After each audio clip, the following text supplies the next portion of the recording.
Good day sa inyo, netizens. Nilabas na nga ng Honda yung kanilang pinakabagong motorsiklo. Ito yung pinakabagong Honda Click 125 Game Changer Upgrade. Anong mga nabago? Silipin natin ngayong araw. Tara!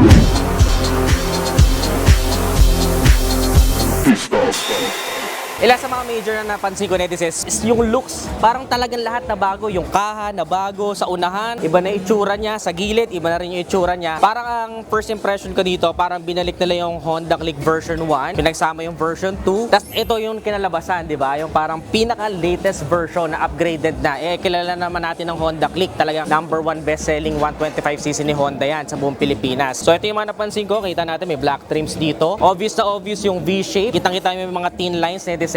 Meron pa rin tayong daytime running light, pero this time around, para siyang may halong Honda Click 160 na. Ayan, oh. Dalawang variant nilabas sila, netizens. Isang standard at saka isang smart. Yung itsura dito sa may meter panel niya, netizens, may konting na iba. Para siyang may mga triangular shape and designs doon. USB Type-C na charging port. Pwedeng-pwede na sa mga latest smartphone ngayon. Ganito yung pinaka-bulsa niya, netizens. Ayan, oh. Ang ganda ng body color neto, eh. Keyless na pala. So, keyless na siya, netizens. Ito, yung smart. Ito yung susi niya. Smart key button, high beam and low beam button. Meron na din siyang idling stop system, netizens. Ayan, no? So kapag huminto ka, let's say sa traffic, mamamatay yung makina, and then twist mo lang yung throttle, di mo na kailangan i-start, o bubuksan na siya or tatakbo na ulit. ECG pa rin tayo, silent start pa rin siya. Mas pinalaki na yung compartment niya, netizens. Somehow, mas pinalaki na. And then dito sa smart version, mapapansin nyo, ultimo yung grab bar, netizens. Ayan, no? Iba yung kulay niya. And then for the headlight, all LED pa rin tayo, netizens. Pero mas wider at mas malinaw na po siya sa gabi. So mas malayo na naaabot at saka mas malawak na naaabot. So we have 5.5 liters sa fuel tank capacity, netizens. And then ito yung napansin ko sa kanya, yung likod niya. Ang ganda na niya, oh. Napaka-futuristic, very minimal lang. LED lights, dito pa rin yung nakalitaw na turn signals, ilaw para sa plaka, and then single shock lang tayo sa likod, netizens. And yun nga lang, unfortunately, yung tanong ng iba kung drum brake pa rin po tayo sa likod, netizens. Ang disc brake niya, nasa unahan lang. We have telescopic fork sa unahan, single pot caliper. Syempre, meron pa rin tayong kill switch sa side stand. For the engine, we have 4-stroke, 2-valve, single overhead cam, liquid cooled, naka-ESP, syempre, with a bore and stroke of 52.4